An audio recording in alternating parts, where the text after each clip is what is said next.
Oke, di video ini saya akan menjelaskan tentang pertidaksamaan non-linear. Non-linear berarti pertidaksamaan tidak linear yang akan dibahas. Sebelumnya kita membahas pertidaksamaan linear ya. Nah, pertidaksamaan yang bentuknya tidak sesuai dengan bentuk pertidaksamaan linear yang dibahas sebelumnya, itu akan masuk dalam kategori pertidaksamaan non-linear. Misalnya, jika di dalam pertidaksamaan tersebut muncul variabel yang di dalamnya pangkatnya tidak satu, entah berpangkat 2 dan sebagainya. Jadi, bentuk umum dari pertidaksamaan nonlinear adalah Gx tidak sama dengan C, di mana Gx ini tidak linear. Artinya ada variabel yang pangkatnya tidak satu. Nah, pertidaksamaan berarti bisa jadi kurang dari sama dengan, besar dari atau besar dari sama dengan ya. Nah, berikut langkah-langkah menemukan solusi untuk pertidaksamaan nonlinear. Yang pertama adalah ekspresi pertidaksamaan ini harus kita tuliskan sedemikian sehingga ada satu ruas, yaitu ruas kanan yang harus bernilai 0. Sehingga jika ruas kanannya tidak 0, maka kita tinggal pindahkan saja ke ruas kiri sehingga ruas kanannya menjadi 0. Jadi yang awalnya pertidaksamaan yang kita punyai adalah Gx tidak sama dengan C, maka akan menjadi pertidaksamaan Px tidak sama dengan 0. Di mana Px ini adalah hasil perpindahan C ke ruas kiri. Sehingga Px ini sama dengan secara umum adalah Gx dikurang C ya. Langkah berikutnya adalah kita harus menemukan split point, di mana split point ini adalah solusi dari persamaan nonlinear. Jadi tadi kan masalahnya menjadi masalah pertidaksamaan Px kecil sama atau tidak sama dengan 0 ya, di mana tidak sama dengannya itu adalah salah satu di sini. Nah, untuk menemukan split point kita harus mengabaikan tanda pertidaksamaannya, yaitu anggap saja dulu dia sama dengan. Jadi temukanlah solusi dari persamaan Px sama dengan 0. Jadi untuk menyelesaikan masalah pertidaksamaan nonlinear sangat penting sekali menguasai cara-cara menyelesaikan masalah persamaan nonlinear. Salah satunya adalah persamaan kuadrat yang dibahas pada video sebelumnya. Nah, split point ini menjadi kunci penting untuk menyelesaikan masalah pertidaksamaan nonlinear karena setelah itu kita harus menggambarkan split point tersebut pada garis bilangan. Untuk yang ini nanti akan dijelaskan melalui contoh soal saja supaya lebih jelas. Nah, kita lihat contoh pertama yaitu menyelesaikan pertidaksamaan x kuadrat dikurang 10 kurang dari 3x. Nah, ini dikatakan pertidaksamaan nonlinear karena ada variabel yang berpangkat 2. Lebih spesifik, ini disebut dengan pertidaksamaan kuadrat. Nah, langkah pertamanya adalah kita harus mengubah bentuk pertidaksamaan ini supaya ruas kanan ini menjadi 0.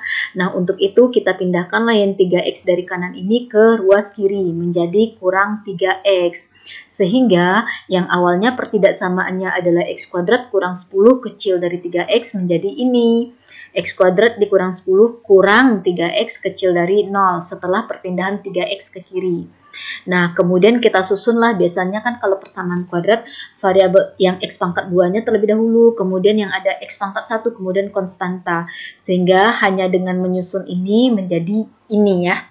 X kuadrat kurang 3x kurang 10 kurang dari 0. Nah, maka yang menjadi Px yang disampaikan pada teori atau konsep tadi adalah yang di ruas kiri ini, yaitu x kuadrat kurang 3x kurang 10. Sehingga untuk menyelesaikan pertidaksamaan x kuadrat dikurang 10 kurang 3x ini sama saja dengan maksudnya kita ingin menemukan solusi dari pertidaksamaan x kuadrat dikurang 3x kurang 10 kurang dari 0, yaitu dari sini tadi. Oke. Nah, berikutnya langkah kedua kita harus menemukan split point dari pertidaksamaan tersebut, yaitu kita anggap saja yang pertidaksamaan itu menjadi masalah persamaan, sehingga yang awalnya ini pertidaksamaannya kita anggap menjadi persamaan dengan mengubah kurang dari ini menjadi sama dengan.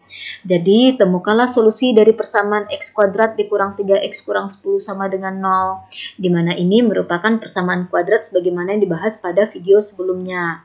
Nah, temukanlah nilai X yang memenuhi atau yang menjadi solusi dari persamaan kuadrat ini.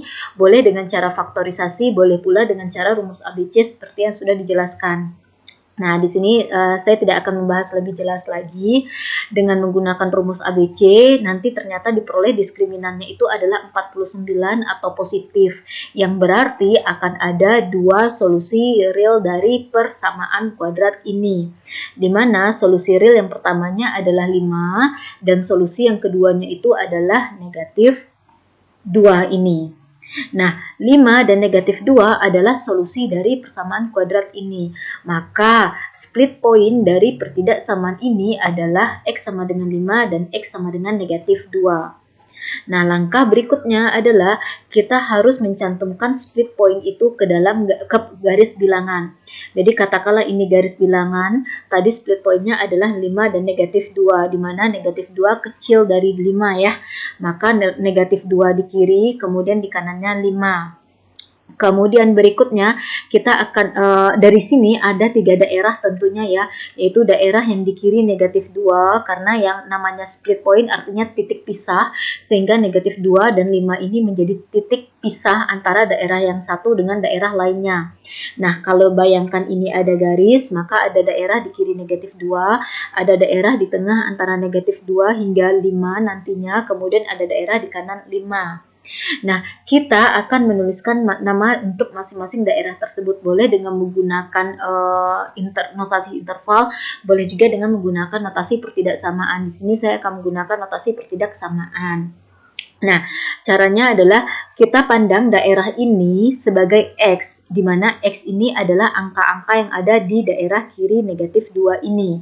Nah, daerah ini dia hanya dibatasi oleh angka negatif 2 ini saja, sedangkan di kiri dia tidak ada batas, atau negatif tak hingga di ujung kiri ya. Jadi bisa dianggap tidak ada batas. Sehingga di sini yang hubungan daerah ini dia hanya dibatasi oleh negatif 2. Nah, kita harus membuat hubungan antara X dengan negatif 2 karena X ini atau daerah ini berada di kiri negatif 2 ini, maka nama daerah ini bisa kita beri nama menjadi X kecil dari negatif 2 karena daerah ini berada di kiri negatif 2. Kalau di kiri kan berarti kecil dari ya. Kemudian untuk daerah yang di tengah ini, katakanlah daerah yang di tengah ini kita beri namanya atau angka-angkanya kita simbolkan dengan X, di mana daerah di tengah ini dibatasi di kiri itu dengan negatif 2 dan di kanan itu dibatasi oleh 5. Kita harus membuat hubungan antara negatif 2 dengan X dengan 5, di mana X ini adalah setiap atau semua bilangan yang ada di sepanjang garis ini sampai sebelum 5. Nah, hubungan antara negatif 2 dengan X adalah, kita lihat negatif 2 ini atau titik negatif 2 ini berada di kiri titik-titik yang di sini. Sehingga hubungannya adalah negatif 2 kecil dari X, karena negatif 2 berada di kiri X. Kemudian X ini berada atau titik-titik ini atau angka-angka yang di sini berada di kiri 5 dong. Maka hubungannya adalah X kurang dari 5. Sehingga daerah ini bisa diberi nama negatif 2 kecil dari X kecil dari 5. Atau boleh juga disebut dengan X yang terletak antara negatif 2 sampai 5. Kemudian untuk daerah di kanan ini, katakanlah daerah di kanan ini kita simbolkan juga dengan X, yaitu X ini adalah angka yang berada di titik-titik ini. Nah, daerah ini itu hanya dibatasi oleh angka 5 saja, di mana dia tidak terbatas di atas atau di kanan ini. Oleh karena itu, kita cukup menghubungkan X dengan angka 5. Nah, apa sih hubungan antara X atau angka-angka di sini dengan 5? Nah, kita lihat bahwa daerah ini atau angka-angka di titik-titik atau yang berada di garis ini itu lebih berada di kanan 5. Sehingga X lebih besar dari 5. Oke. Nah, begitu untuk penamaan dari masing-masing daerah ini.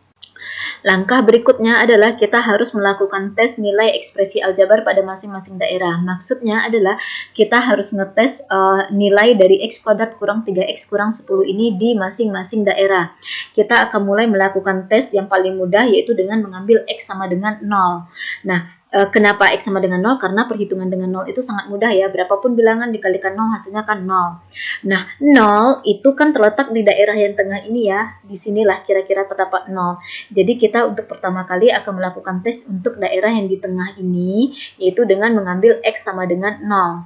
Nah, fungsinya tadi atau ekspresi aljabarnya adalah X kuadrat kurang 3X kurang 10 sesuai dengan ruas kiri pertidaksamaan. Gantilah setiap X di sini dengan 0. Oke, ternyata diperoleh nilainya adalah negatif 10. Negatif 10 itu kan artinya bernilai negatif ya, atau kita bisa simpulkan bahwa X kuadrat kurang 3X kurang 10 ini kecil dari 0, karena negatif itu kan notasinya bisa juga kecil dari 0. Nah, bisa dipastikan bahwa setiap bilangan yang terletak antara negatif 2 sampai 5 ini pasti nilai Px-nya ini kecil dari 0. Oke, berikutnya kita akan melakukan tes untuk daerah yang di kiri ini atau daerah X kecil dari negatif 2. Bisa ambil sembarang bilangan asalkan bilangan itu emang benar berada di daerah sini. Di sini kita memilih X sama dengan negatif 3 karena negatif 3 emang berada di daerah ini ya, yaitu di sini. Gantilah setiap X yang ada di Px ini dengan negatif 3. Perhitungannya nanti akan memperoleh 8. 8 ini kan positif ya atau besar dari 0. Berarti kita bisa simpulkan bahwa untuk semua X yang ada di daerah kiri ini, nilai Px-nya ini pasti besar dari 0. Nah, berikutnya adalah untuk daerah yang di kanan ini. Nah, di sini untuk X yang lebih besar dari 5, dipilihlah salah satu buah nilai X yang mewakili. Di sini saya pilih X sama dengan 6. Nah, kita substitusikanlah 6 ini ke Px ini. Nanti akan diperoleh hasilnya 8. Berarti bisa dipastikan bahwa untuk setiap X yang berada di kanan 5 atau berada di daerah ini, dipastikan nilai Px ini positif atau besar dari 0. Nah, keadaan Px yang entah besar dari 0 atau kecil dari 0 di masing-masing daerah ini akan membantu sekali untuk kita membuat keputusan di mana berada solusi dari pertidaksamaan kuadrat ini. Nah, kita lihat kesimpulan solusinya. Tadi kita punya skemanya seperti ini, di mana setelah melakukan tes nilai ekspresi yang Px yang di ruas kiri, ternyata untuk X yang kecil dari negatif 2, nilai Px-nya besar dari 0. Kemudian untuk X yang terletak antara negatif 2 sampai 5, ternyata Px-nya kecil dari 0. Sedangkan untuk X yang besar dari 0, dari 5, Px-nya besar dari 0. Nah, masalah kita adalah kita ingin menemukan solusi atau nilai X yang membuat nilai Px ini kecil dari 0.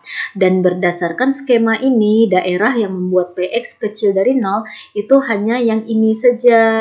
Perhatikan ya, hanya ini saja, yaitu di daerah di mana X-nya terletak antara negatif 2 sampai 5. Dengan demikian, maka kesimpulannya adalah solusi dari pertidaksamaan ini adalah nilai X yang terletak antara negatif 2 sampai 5. Mencari solusi artinya mencari nilai variabelnya ya. Makanya X yang nama daerah ini yang ditonjolkan. Yaitu ini solusinya, negatif 2 kecil dari X kecil dari 5. Atau kalau kita tuliskan dengan menggunakan notasi interval untuk daerah ini, batas bawahnya negatif 2 dan batas atasnya 5. Karena lingkaran di negatif 2 dan 5 ini tidak diisi, atau karena di soalnya tidak ada tanda sama dengan pada pertidaksamaan, maka kurung pembuka